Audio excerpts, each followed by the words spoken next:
You start in the casino before you ever own one. Not on the main floor where tourists take pictures of roulette wheels, but upstairs in the private rooms where the lights are lower, the cameras are hidden better, and nobody asks how much money someone brought, because if they're here, everybody already knows. You're 23, wearing a suit that costs more than your rent, working as a junior casino host, which sounds classy until you realize your job is basically to make rich people feel important enough to keep gambling. At first, you think casinos are about blackjack, roulette, baccarat, slots, the stuff everyone sees. But after 1 month in VIP, you understand the truth. The casino is not selling gambling. It's selling ego, comfort, control, and the feeling that normal rules don't apply anymore. Your first whale is a crypto millionaire who arrives at 2 in the morning wearing sunglasses indoors with 3 friends, 2 girls, and a bodyguard who doesn't smile once. He doesn't ask where the table is. He asks where his suite is, if the Maybach is downstairs, if the chef is still awake, and if the dealer from last time is working because he likes her energy. Nobody laughs. Somebody actually checks. That's your first lesson. When a normal customer asks for something weird, it's weird. When a man can lose $500,000 before sunrise, it becomes a preference. You're told to remember everything. His drink, his seat, his favorite dealer, the music he hates, the fact that he only plays baccarat with red cards, the fact that he wants a specific security guard near the door because he thinks he brings luck. That night, he loses $180,000 in less than 3 hours. And while your stomach feels strange looking at that number, the senior host beside you barely reacts. He just says, he's warming up. That's when you learn what the job really is. If a regular person loses $2,000, security watches them in case they panic. If a whale loses $200,000, someone brings him rare whiskey, a better suite, and a reason to believe the next hand will fix everything. You learn how comps work. Free hotel rooms, free food, champagne, private cars, flights, fight tickets, girls near the table. Anything that keeps the player comfortable, because none of it matters compared to what he might lose. A penthouse sounds expensive until one man drops $500,000 in one night. Then it becomes advertising. You see athletes gamble like they're trying to prove something. You see influencers buy 1 stack of chips and film it from 6 angles before quietly leaving. You see businessmen beg for more credit at 4:30 in the morning because they don't want their wife seeing another bank transfer. One guy wins $400,000, screams, hugs the dealer, orders bottles, calls everyone, and then loses it all back before breakfast because winning made him feel invincible. That's the second lesson. Losing hurts. Winning is more dangerous. Winning makes people believe they understand luck. And once a gambler thinks he's special, the casino already owns the next hour. You get promoted because you're calm. You remember names. You remember weaknesses. You know which high roller needs silence, which one needs attention, which one needs a fake friend, which one needs a beautiful woman laughing at his jokes, and which one only plays if a specific host stands behind him holding coffee, like some kind of luxury emotional support animal. One night, a real estate guy is down $600,000 and suddenly stands up from the baccarat table saying he's done. The room freezes, but only slightly. A whale leaving angry is bad. A whale leaving embarrassed is worse. So you walk beside him, Like you're not stopping him, just accompanying him. You talk about his plane, his building in Miami, the fight tickets the casino can arrange, anything except the money. By the elevator, he slows down. You mention the private room is still open if he wants a quieter table. 10 minutes later, he's back inside. 2 hours later, he's down another $300,000. The senior host looks at you after and just nods once. That nod changes your life. From then on, you're brought deeper. Surveillance room first, hundreds of screens, every table, every hallway, every cage window, every entrance, every elevator. You thought the casino was chaos, but from up there, it looks like math.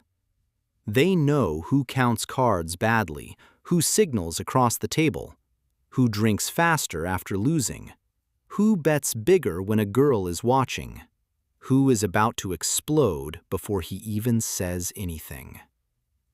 A man in a hoodie gets caught counting at blackjack. Security appears beside him, polite and quiet.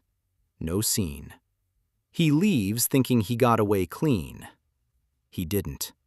His face is already in the system. Later, a desperate guy tries to slide chips after the result. The dealer catches it. Instantly. Security appears like they came out of the walls. No shouting, no drama. Just one quiet sentence, and he understands. That's another lesson. The casino doesn't need to look powerful. It just needs to be powerful. Years pass faster inside because casinos don't have time. No windows, no clocks. Morning looks like midnight. Midnight looks like opportunity. You meet people you used to only see online. A rapper loses $90,000 after a show while complaining the free champagne isn't cold enough. A tech founder plays roulette for 6 hours and asks if the wheel has patterns, like he can debug luck if someone explains it slowly. A crypto guy offers to send $1 million in USDT if you can get him a private room, 3 models, a dealer named Maria, and the same chair he sat in when Bitcoin was pumping. Another whale refuses to play unless the curtains are closed, even though there are no windows. Another wants a left-handed dealer because he says right-handed dealers ruin his rhythm. Another asks for green grapes cut in half, then never touches them. You learn not to react. Rich people don't always want things because they need them. Sometimes they want to see if anyone will say no. And in the casino, the answer is almost never no. It's, let me see what I can do.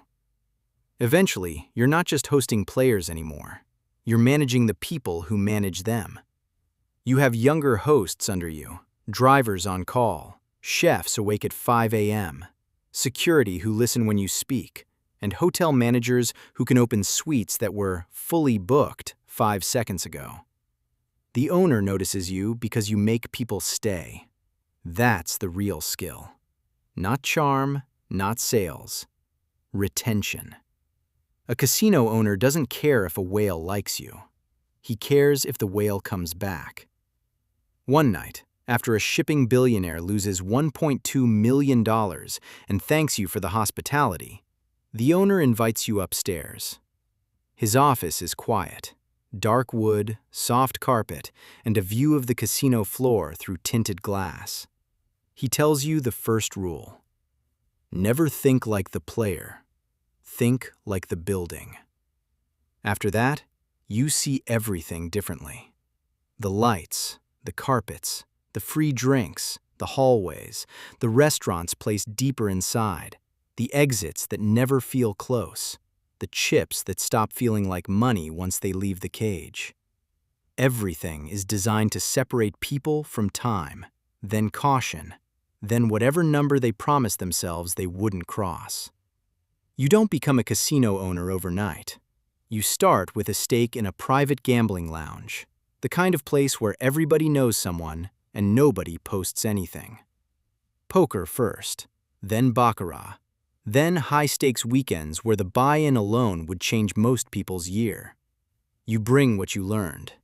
Hosts, drivers, quiet security, good food, no clocks, no judgment. The first month, you make enough to scare yourself. The second month, you stop being scared. By the end of the year, serious people want in. Investors, club owners, hotel guys, men who never explain exactly where their money came from. Eventually, you open a real casino. Luxury, legal, beautiful. The kind of place where normal people walk in and feel like they entered money itself.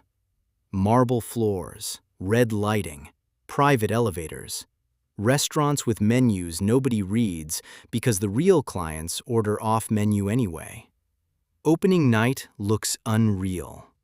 Athletes, influencers, models, finance guys, crypto guys, local politicians, black SUVs outside, security at every entrance, cameras flashing where you allow them, and phones blocked where you don't. You stand at the top of the stairs looking down at the floor, and for 1 second, you feel it. You made it. Then someone speaks into your earpiece. A whale is angry because the dealer changed. The moment is over. The machine needs you. Your life becomes extreme after that, but not peaceful. You wake up in a penthouse, but most of your calls are problems. A player wants another $500,000 marker. A celebrity refuses to pay for damages in a suite. A drunk billionaire's son punched a dealer. A woman says her husband has been gambling for 18 hours and she wants you to stop him. A crypto whale wants the same girl from last weekend at his table because he says he only wins when she's there. At first, you feel something every time. Later, less. The building trains you too. You start thinking in risk, value, exposure, lifetime worth. This guy isn't a person losing control anymore. He's a player with history, a credit line, a favorite game, a preferred host, and a probability of returning. Then comes the cheater everyone remembers. Young guy, too clean, too calm, winning too consistently at roulette. Surveillance watches him for 3 nights. Dealers rotate. Pit bosses observe. He keeps winning. Your security director says something is off. You bring him into a private room, calm, expensive water on the table like this is a business meeting. He smiles too much. You don't accuse him. You just explain the casino has the right to refuse play. He says he'll go public. He says he knows people. He says you don't want problems. You look at him and realize he has no idea what problems look like. 5 minutes later, he's escorted through a side exit with his winnings frozen pending review, and by morning, every serious casino in the region has his face. That's power. Not violence. Access. Systems. Quiet doors closing before someone understands they were open. The bigger your casino gets, the more unreal your life becomes. You're on yachts with investors, sitting across from people who own hotels, airlines, sports teams, betting platforms. You fly private, not because it feels cool anymore, but because airports waste time, and too many people recognize the people you travel with. You own pieces of restaurants, clubs, hotels, apps, events. The casino is no longer just a building. It's an ecosystem. The gambler loses downstairs, sleeps upstairs, eats in your restaurant, parties in your club, comes back tomorrow because your host sent the perfect message at the perfect time. That's when you fully understand it. The house doesn't win because of luck. The house wins because it never has to leave. And eventually, you become the house. The ending doesn't happen on a big night. It happens at 4:38 in the morning, after one of the biggest weekends your casino has ever had. The celebrities are gone. The whales are upstairs. Security is tired. Dealers are changing shifts. Cleaners are vacuuming around chips that fell under tables. You walk alone across the casino floor, suit still perfect, eyes tired. And the room is almost empty, except for one old man at a slot machine, still pressing the button, still staring at the lights, still believing the next spin might fix something. Nobody talks to him. Nobody stops him. The machine keeps singing, and for some reason, that's the moment that stays with you. Not the yachts, not the Lamborghini outside, not the million-dollar nights. That man, that sound, that endless loop. And you realize the casino never really sleeps. It just changes faces. The players change, the hosts change, the money moves, the lights stay on. Every night, someone walks in thinking they're different. Every night, the building proves they're not.